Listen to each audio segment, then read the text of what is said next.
क्या आप भी खाना खाते ही वॉक करने निकल जाते हो? यदि हाँ, तो ये वीडियो आपके लिए है। आजकल जो बुजुर्ग लोग हैं, खासकर जो शहरों में रहते हैं, वे क्या करते हैं? वे खाना खाते ही तुरंत ही सैर पर निकल जाते हैं और कहते हैं कि इससे उनका पाचन तंत्र अच्छा रहता है, बढ़िया रहता है, खाना अच्छे से पचता है। परंतु क्या ये बात सत्य है? नहीं, मतलब कि क्या सच में ऐसा होता है?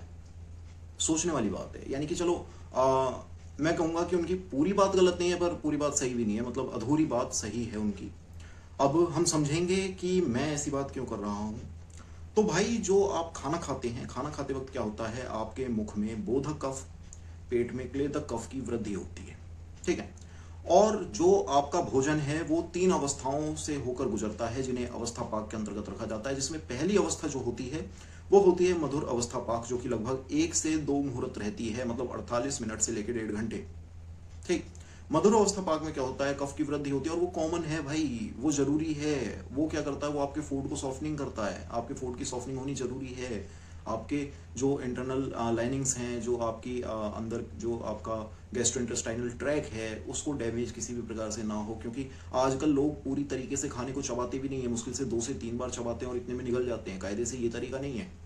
खाना खाने का तरीका है कि खाने को इतना चबाओ कि उसको आपको पीना पड़े, वो इतना लिक्विड हो जाए, यानी इतना ज़्यादा सूक्ष्म हो जाए, पिस जाए। परंतु नहीं, आजकल लोग इतने फास्ट हो चुके हैं, जल्दबाजी में हैं कि वे 3 से 4 बार चबाते हैं और तुरंत निकल जाते हैं, जिसकी वजह से जो है उनका खाना जो है काफ़ी टाइट रहता है, और उसको सॉफ्टनिंग का काम जो है क्लेदक कफ करता है पेट में, जो कि ज़रूरी है मेरे भाई। तो ये जो आपका बोधक कफ और क्लेदक कफ है, ये प्रथम अवस्था पाक में होता है। इसकी वृद्धि होती है, जो कि आवश्यक है for the digestion of your food. अब कुछ लोग कहेंगे कि खाना खाने के बाद तो हम क्या करें? तो भाई मैं बताऊं, खाना खाने के बाद सबसे पहले आपको चाहिए कि आप 100 कदम वॉक करें।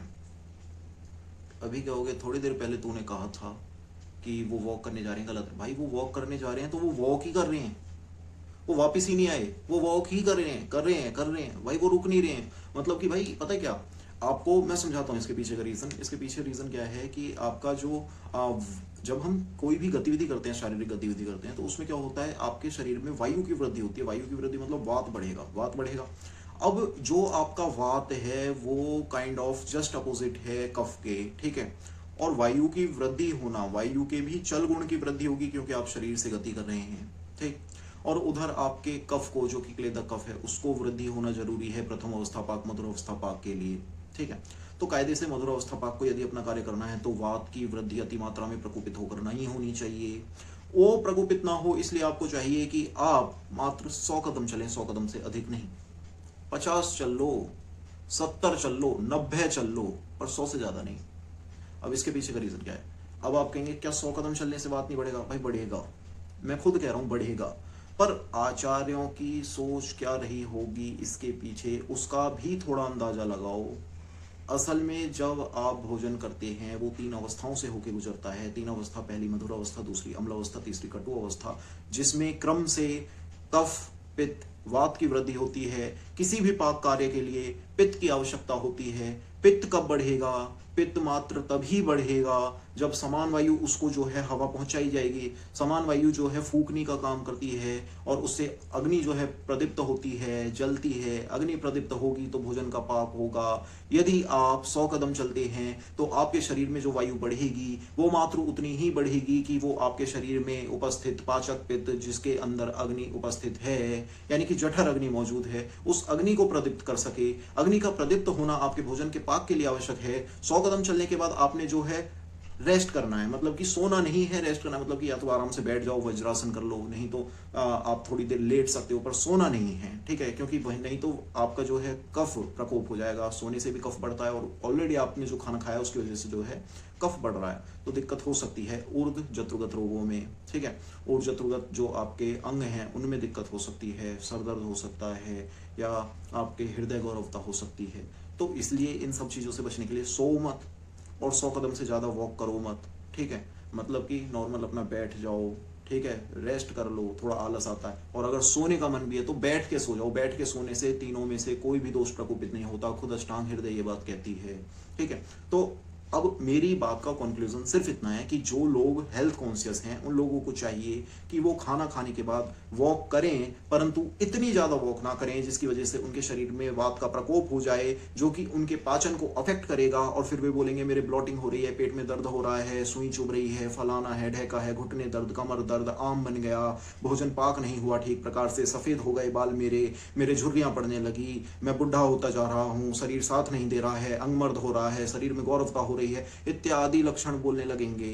तो उससे बचने के लिए क्या चाहिए कि ज़्यादा वॉक मत करो, अपना 100 कदम वॉक करके सीधा जाके अपना बैठ जाओ, रेस्ट करो, सोने का मन है तो बैठ के सो जाओ, कोई परेशानी नहीं होगी।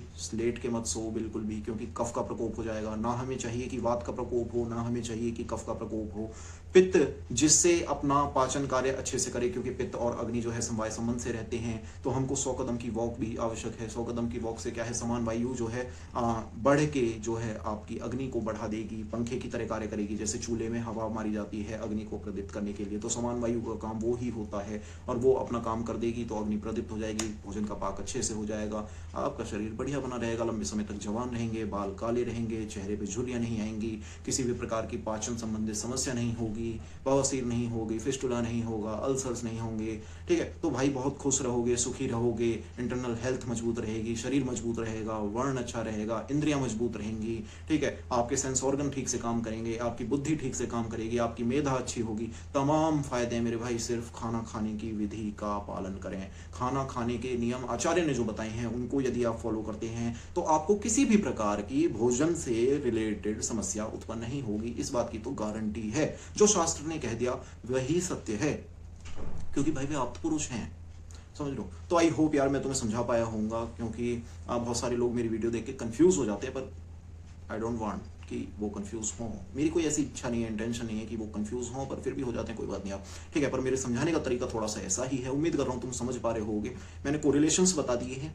अब जिसको समझ में आएगी उसके काम की वीडियो लाइक कर देना, और जिसको समझ में ना आए तो भैया अगली वीडियो में आना यार, अच्छी बनाऊंगा थोड़ी। ठीक है, ये नहीं कहूँगा कि आप नहीं यार, अगली वीडियो में आ जाना, अच्छी बनाऊंगा। ठीक है, तो मिलते हैं फिर किसी वीडियो में। जय हिंद, जय भारत, जय आयुर्वेद, आयुर्वेद सर्वोच्च।